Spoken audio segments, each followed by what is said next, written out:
كاف يتسبب في أزمة جديدة قبل مواجهة المنتخب المغربي والمنتخب المصري في دور نصف النهائي من بطولة كأس أفريقيا للشباب تحت سن 20 عام. من هو حكم هذه المباراة ولماذا تم اختيار هذا الحكم؟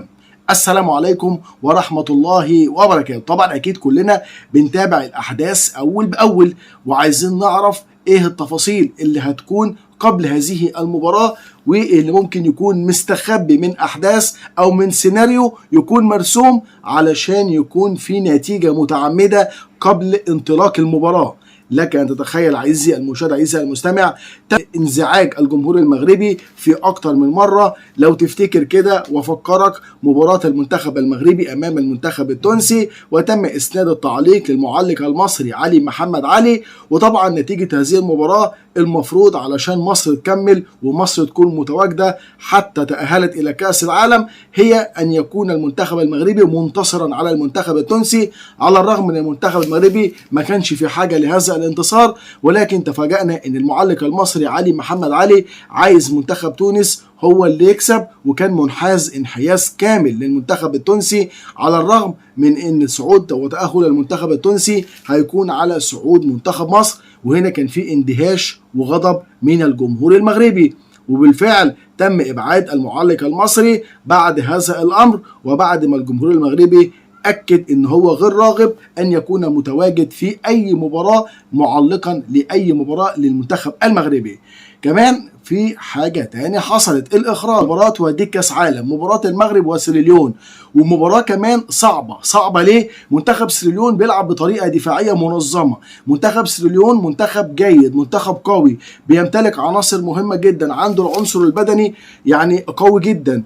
ورغم كل هذه الامور مخرج المباراه ما كانش مهتم بتفاصيل المباراه، كان خارج على النص، رغم ان ممكن في لقطه في كسر من الثانيه ممكن تتسبب في خروج منتخب وتاهل منتخب، رغم ان ممكن يكون هذا النوع من انواع التعمد في الاخراج لمثل هذه المواقف اللي ممكن نتفاجأ بيها في مراحل دور الاقصاء.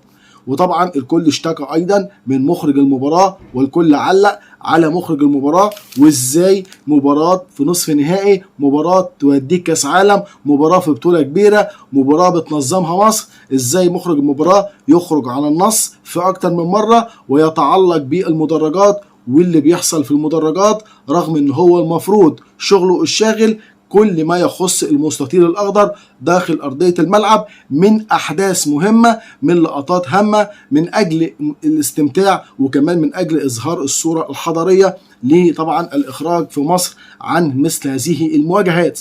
وطبعا الشيء ده أيضا أزعج الجمهور المغربي وعقب عليه وعلق عليه وأكد إن هو مندهش ومنزعج من مثل هذه الأمور.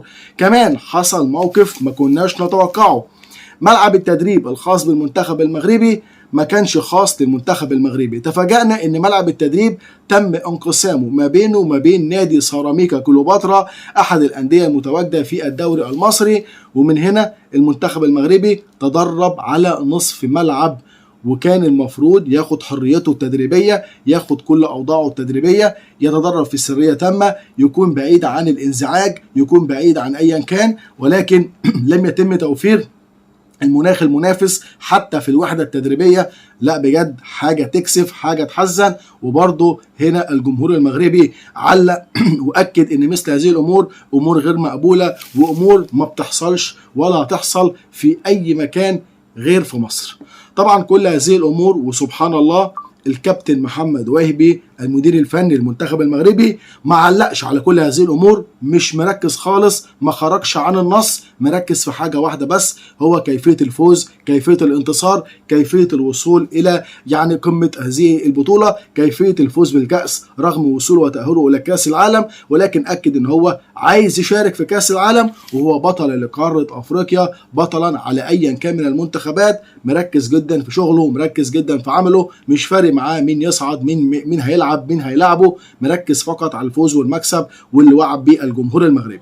طيب ازاي يتم عرقلة المنتخب المغربي؟ الكاف هنا بقى بيحط بقى التوابل وبيحط الخلطة الأخيرة. لك أن تتخيل عزيزي المشاهد عزيزي المستمع مباراة حاسمة فاصلة في دور نصف نهائي من بطولة كأس أفريقيا للشباب، على بعد خطوة واحدة بس من الوصول للقب، تتفاجأ صفارة التحكيم لحكم صاعد، حكم من توجو اسمه غنامة حكم صاعد ما عندوش الخبرات الكافية إن هو يدير مباراة في نصف نهائي.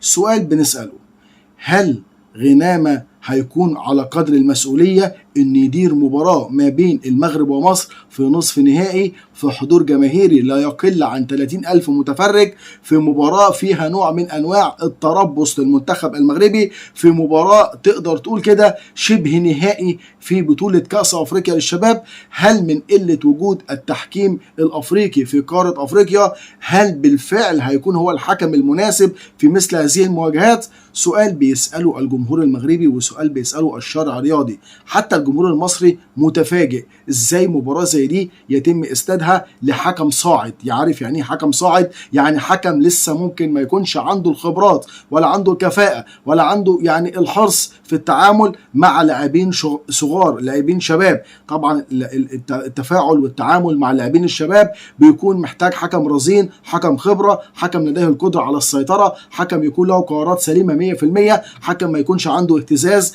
او ما يكونش مثلا بيميل للجمهور او الضغط الجماهيري. كل هذه الامور متواجده في عالم كره القدم، مرت علينا مرارا وتكرارا. السؤال هنا، هل الاتحاد الافريقي متعمد اختيار مثل هذه الحكام لاداره مثل هذه المواجهات؟